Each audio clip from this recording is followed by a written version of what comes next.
Duduk di dunia ni, tuan-tuan, kita tak nak apa pun. Cukup Allah redha kita. Ya.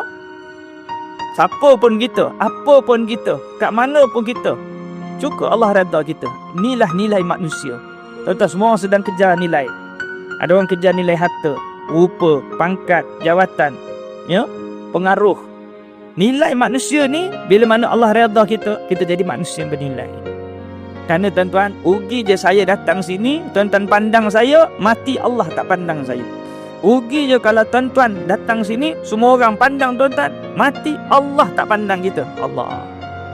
Nilai manusia ni bila Allah redha kita.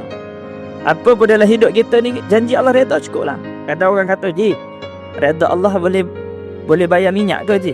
Ji, redha Allah tu Haji boleh senang ke? Haji boleh kaya ke? Ji, ni kita ada job baru, tapi riba sikit. Tak boleh. Kalau saya buat ni, Allah Ta'ala tak redha naya saya. Redha Allah boleh kaya ke, Ji? Dia menganjing kita. Ini dia. Redha Allah boleh senang ke, Ji? Kita bersenyum, tak apalah.